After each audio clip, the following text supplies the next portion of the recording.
This week we're searching for the cure for cancer by killing Pinkie Pie. That's right, we saw Death of a Unicorn. So let's get to it.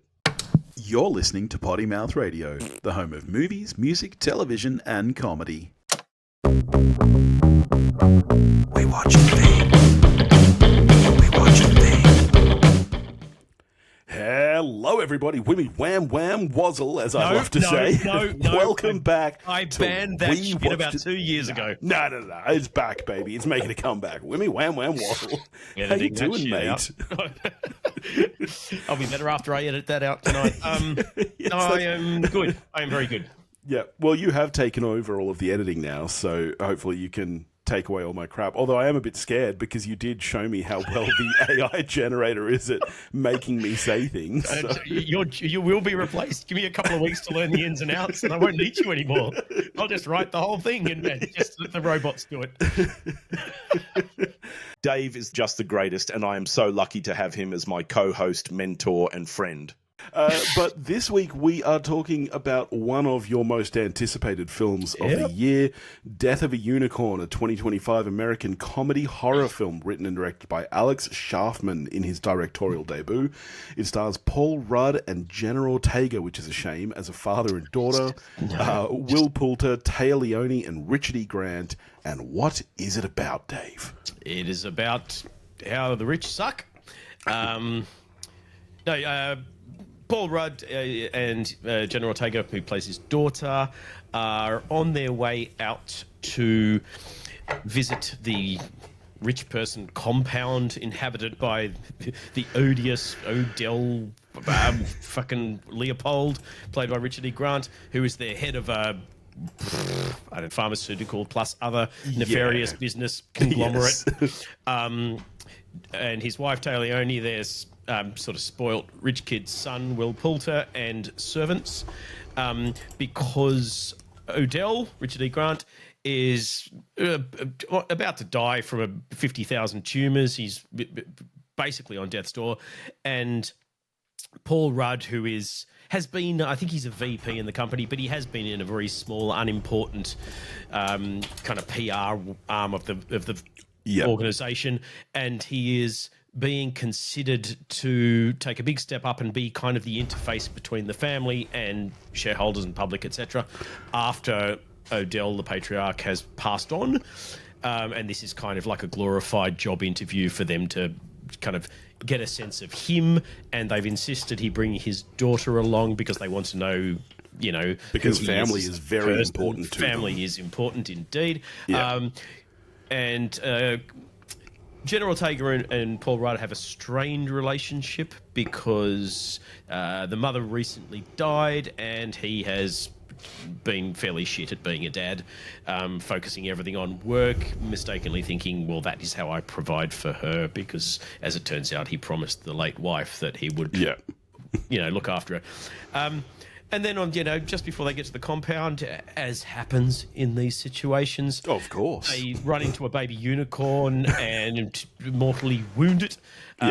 Paul Rudd, out of mercy, beats the living shit out of it with a tire iron, spraying them both with unicorn blood, and for some reason decide that the best thing to do is not kind of just throw it down the ravine, but to put it in the boot of their car, and continue on their merry way.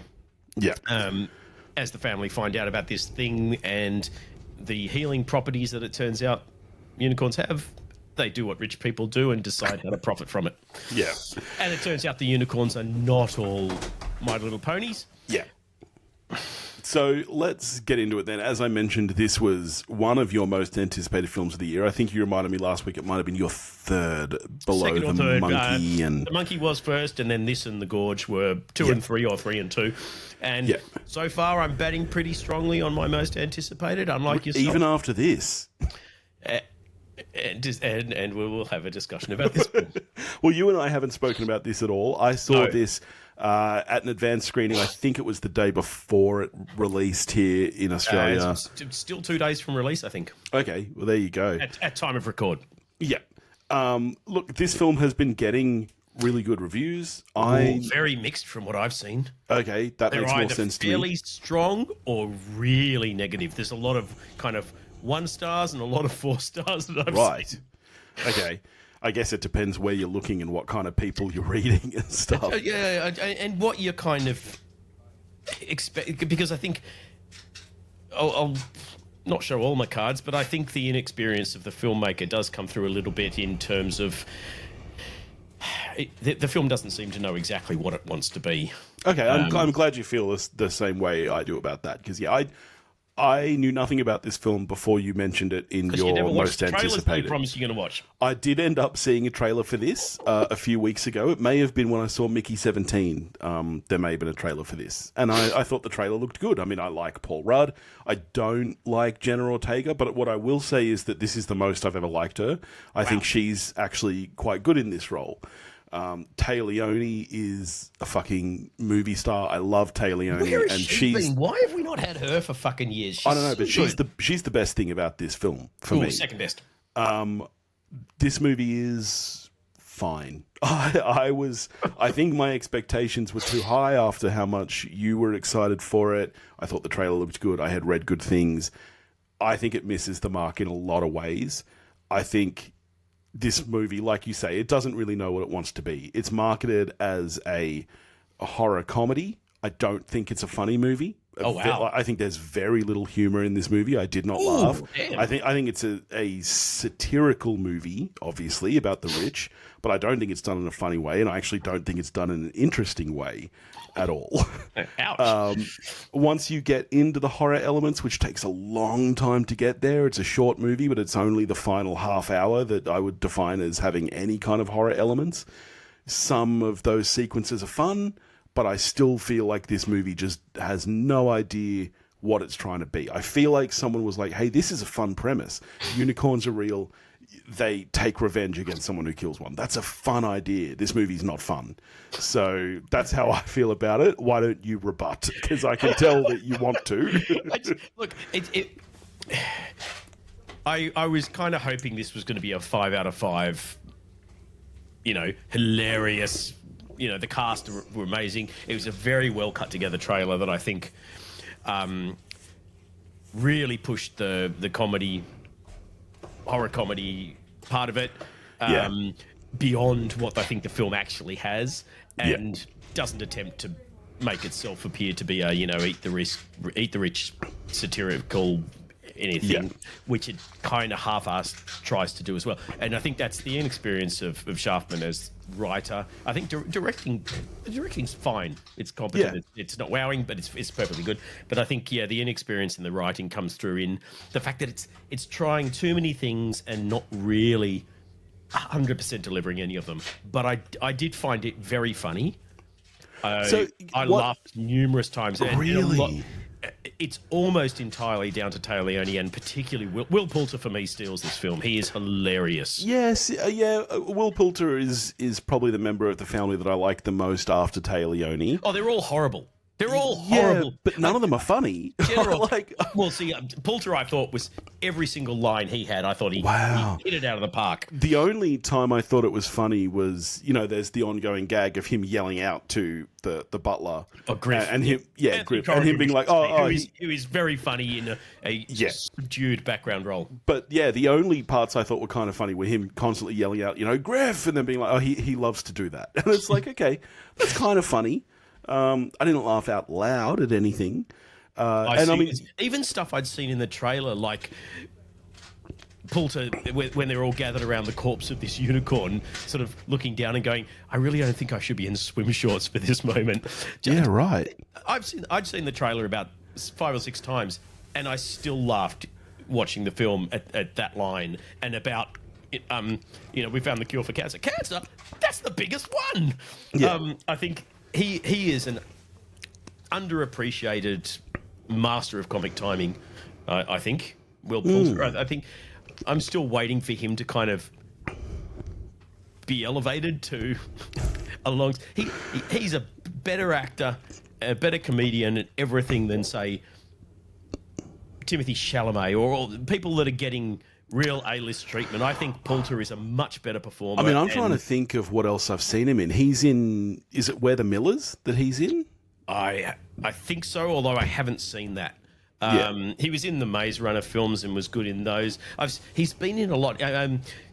One thing which I've been meaning to watch with the kids, but it doesn't seem to be on Netflix anymore, is that special Black Mirror one-off Bandersnatch, the interactive one. Well, they took that off Netflix. It doesn't appear to be watchable. Wow, because I can't imagine that would even have a physical release based on the way that works. Unless Netflix was playing up. We went to watch it and couldn't, but he's the kind of second lead in that. Right, yeah. He's a lot of stuff. He's always good, and I thought he just shone in this. I thought he was great. Yeah. Taylor Leone is just a gift to the world, and has not. I was very happy to see her again because I love Taylor Leone, and she is. Her line delivery in this is so good. Yeah, she's very good in this, and as I said, was very girthsome. And as I said, this is absolutely the most I've liked Jenna Ortega in a role. This is. See, I think she's good. I've never seen her where I haven't thought she was good, but I think. So you didn't see Beetlejuice? Oh, fuck yes.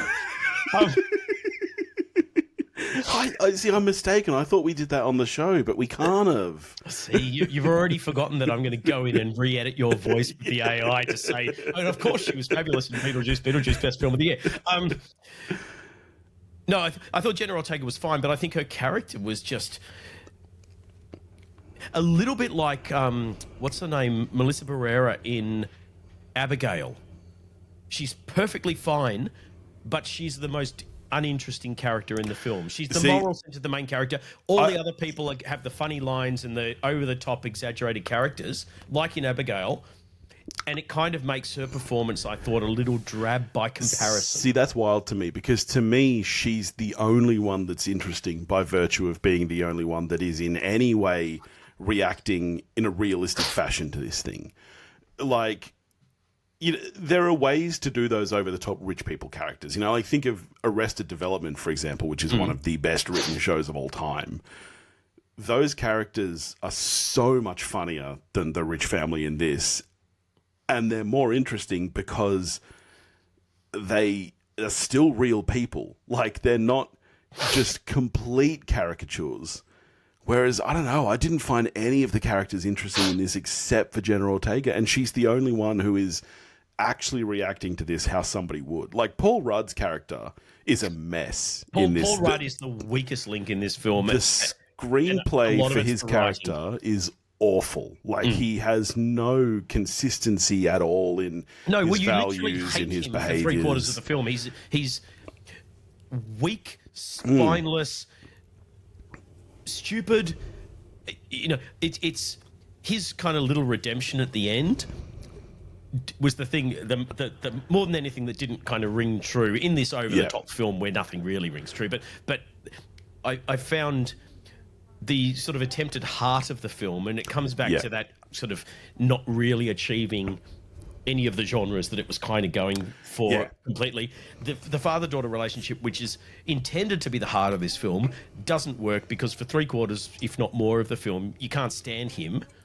Yep. And while I think the chemistry between them does kind of work a little bit right at the end, it's literally 5 minutes at the end of the film, and it's almost like he didn't know how to end this film, because the ending is very odd. You've got kind of him unexpectedly being stabbed, and I thought, oh my God, they're going to kill him off. That's a bold choice. I didn't see that coming. I'm not sure I like it, but at least it's unexpected. Yeah. And then there's this kind of Deus Ex Machina magical redemption weird moment where all of the nice people that have been killed, including the baby unicorn, all come back to life. Yeah. And then you've got a weird thing where the unicorns appear to kill some policemen at the end, which obviously Jenna Ortega and her dad are going to be blamed for. Yeah. I mean, let me ask, how did you find the horror elements in the film, which, as I said, really it's the final half hour? Like, it's not horror. This is Jurassic Park with a bit of gore. See, really. I would go to Gremlins more than anything. Like, this film reminded me of Gremlins. I mean, there are literally whole scenes lifted from Jurassic Park and it's not hidden. I'm sure it's it's an homage. Yeah. But there are direct references to Jurassic Park all through that midsection, and a little bit to Alien as well, which I'm assuming is why they call the daughter Ridley. Yeah. They were the bits I enjoyed probably the most, is being chased by unicorns through the house, over the top gore, and some of it is really over the top. Poor old Taylor, he gets a hilarious send off in this. That was the shit I enjoyed the most. Her and Poulter in particular both had really fun deaths. Yeah, I really wish we'd gotten to that stuff earlier. I think that you could have started that whole horror segment with an hour left to go of this film. There is way too much fat at the head of this film, especially for a short movie. This movie's like an hour 40, including the credits. Honestly, this movie could have been... This is a short film. This should have been a short film, in my opinion. 88 minutes or something is kind of where this should have been. And to be honest, I thought that's what it was. I'm surprised to hear you say it was more like an hour 40, because it while on one hand, I think, yes, it did drag through the first half a bit. Yeah. Overall, the film felt quite tight, because once things get going, they go very quickly and they don't really let up until the end. Yeah. But we didn't need all the preamble trying to establish, because it's done so poorly. The preamble trying to establish their fractured relationship and the reasons for it, and all it does is make him look like a dickhead. Yeah. And it doesn't really establish. You could establish the state of their relationship in 5 minutes. They covered it in the first 5 minutes in the car. You didn't need to have reinforce it over and over again in these kind of drawn out conversations with the family, where she doesn't want to be there. It's clear she doesn't. That went on, and we didn't need 20 minutes of her researching one tapestry on the internet. Yeah. Christ, that was the bit that dragged for me, is the number of times we returned to that friggin' tapestry. Everyone knows unicorns, virgin. You don't even need the tapestry bit. I was surprised at how much they fixated on the tapestry, because it's like there are a heap of stories and legends about unicorns, and she just looks at this one thing and looks at it, like you say, for a long time in the movie. And you didn't need the hidden tapestry that no one's looked at that actually shows the unicorns fighting. Yes. That was so unnecessary. Oh, and also, the entire tapestry has been destroyed, but here's a recreation of what we think was probably on the tapestry. Fucking what? What? What a fucking joke. Based on what? Yeah. It was... I just thought this movie was not very well written and not super well put together. I had a fine time. I don't regret sitting in the cinema for it, but mainly that comes down to the runtime. If this was an extra 10 to 15 minutes, I would be much, much more disappointed. Oh, wow. You are significantly lower on it than I. Admittedly, I've not yet seen things that I'm expecting to really like Mickey 17, like Black Bag, that's the thing. I guess Mickey 17 shares a lot of similar themes to this. Mickey 17, it's very much got a lot of humor about Eat the Rich. It's very much about the destruction of natural creatures and everything. Honestly, it's got a lot of threads in common with this. So watching this the week after that, I think you definitely heard it. I do feel sorry for Sharp, because it's a little harsh to be the person who's being judged on their satirical chops as a writer a week after Bong Joon-ho. Yeah. But at this point in time, this is probably in my top 10 of the year. Oh, wow. Purely off the top of the dome, but interesting. Yeah. Yeah, I mean, it's not going to make my bottom 10, but nowhere near the top for me. I enjoyed it, even the bits where it was dragging, because I really like General Ortega and I really like Paul Rudd. Even though I was sitting there going, "Oh shit, the writing on this is a bit, crap." I enjoy them enough just being on screen that I could get through that sort of 20-minute drawn out, slightly tedious preamble before the action starts. And then once the action started, I thoroughly enjoyed my time with this. So I guess one final thing for us to talk about is the visual effects. I was going to say, what did you think obviously, there are a lot of them. Like, this is not a big budget film, despite the cast, I don't think. Yeah, actually, you know what? I'm going to look up the budget because First time writer director. I'm going to say 30 mil. But yeah, I'd be okay, around there. 15 actually. So yes, it's a very low budget film. I think it looks bloody good for 15 mil. Yeah, I mean, I do think you can tell it's a low budget film. I think it's interesting for such a low budget film to rely on so many effects. You know, like a horror is famously a low budget genre because you can do a lot without. It surprises me that they would do this low budget when it involves so much CGI. I think what I do like about it and where I think the CGI really works is that they did not try to go hyper realistic with it. Like, that baby unicorn is a goofy-looking motherfucker. Like, it doesn't actually look like a horse. It deliberately looks kind of small and cute to throw you off before you see Mama and Papa. It's got a kind of weird face with weird facial expressions and stuff. I think the smartest thing they did was Twilight by not... Sparkle from My Little Pony. Yeah. I think that's the smartest thing they did was not trying to make it look like a real horse with a unicorn horn. Like, it's kind of its own... I like where they went with the design of the adults, particularly the stallion, which is kind of the biggest and scariest of them, and it's got like retractable talons on the back of its hooves. The horn is all kind of fucked up and barbed, and it's obviously you've got they lean into the kind of not cheesiness, but I like the fact that you've got a big close up of the adult unicorn's head next to General Ortega, and it's clearly a giant practical puppet. Yeah, they've got the tongue flopping around and stuff. They're leaning into that kind of almost 80s, not early 90s monster movie where it is all kind of practical puppetry. Yeah, and I love those elements of it. Yeah, but I wish there was more. I wish there was more puppetry and, you know, maybe honestly even like stop motion. Like, I would have this is a, you know, this should be a campy, gory movie. Like, this should be really camp and over the top. Like, yeah, they should be puppets the whole time, like Gremlins. But yeah, that's just my opinion. Budget probably wouldn't have covered that. Well, yeah, that would have been more expensive than CG, and that's exactly what I mean. I just don't think that this story was a decent choice for such a low budget. I think there are some clever choices. I mean, again, it's the homages to specifically Jurassic Park and Alien, but the scenes where they've put that kind of ET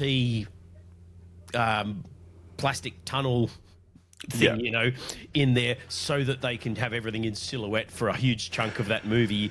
Yeah, and actually like that scene was quite effective. Clever. That scene was quite effective. The first kill from the big unicorn, where it's just horned through the side of that tunnel, killing the doctor, and then you just see its kind of silhouette shot through the hole in his body, and that was pretty cool in there. And I mean, Taya Leone's death, that's up there with the pawn shop owner in The Monkey, where he gets the arrow and then it retracts. Yeah, but see, I guess that's the other thing. In this. This movie is coming off the back of both Mickey 17 and The Monkey, which I think was a lot more fun in its kind of brand of horror comedy and gore. I mean, both are in my top 10 of the year so far. Monkey higher, just in terms of the overall filmmaking is, you know, you've got a higher level of experience behind the camera there, obviously. But I laughed more in this than in The Monkey. Wow, because I was laughing the whole way through The Monkey. I laughed actually out loud.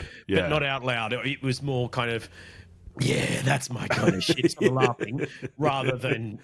I wasn't laughing at lines as much as I was laughing at scenes in The Monkey. Yeah. Whereas in this, I was laughing at dialogue, and specifically dialogue delivery by Taya Leone and Will Poulter. So just final thing, just confirming, because I was just looking at the cinema website to see what we're doing next week. And runtime for this is an hour 47, which I think is a good 20 to 25 minutes too long, and I felt it big time. It's too long. Yeah, you could have trimmed a fair bit from the front end. Yeah. But that said, I think first time writer director, it's for me anyway, still an impressive solid piece of work, and I would be interested to see what Sharpman is going to do next. So how are you scoring this one out of 10? Oh, look, I'm a 7. Wow. You're going to think I'm being really harsh, but I'm always somewhere. Think you're being really harsh. You're a miserable bastard. I'm somewhere between a 4 and a 5. Oh. I honestly am not certain if it passes for me or not. Wow. It's definitely no higher than a 5, but I don't know if it's as low as a 4, so I'm just going to stick with a 5 and say it's entirely middle of the road. Jesus Christ. My advice is I don't think people need to rush out and see this. Even if you're a big fan of horror comedy, I don't think this hits the mark, so sorry, Dave. I would counter that by saying that this is actually a lot of fun, even if it is imperfect and a little bit long. I think there's more than enough laughs and cool kills and things that warrant, given what else is at the cinemas at the moment. Yeah. If you don't mind a bit of cool over the top gore, this is I reckon it's a lot of fun. All right. Well, speaking of what's at the cinemas at the moment, what should we get to next week? The only thing I can see that comes out next week is The Amateur with Rami Malek and Lawrence Fishburne, which I am actually kind of curious about. I'm keen. I'm not the biggest Rami Malek fan, Me despite neither. the fact that Mr. Robot was outstanding. I was famously thought that Bohemian Rhapsody was a wildly overrated piece of crap. No fault of Dexter Fletcher. But from what I've seen of The Amateur, it actually looks more akin to Mr. Robot than Bohemian Rhapsody. So I'm kind of keen. Yeah, I'm curious to see it. So let's say that's what we're getting to next week. Sure, why not? In the meantime, if you want to get in touch with us, you can do that at pottymouthradio.com or pottymouthradio@gmail.com. You can go and join the Facebook listener community, and link is in the show notes, and we'll catch you next week. We will indeed.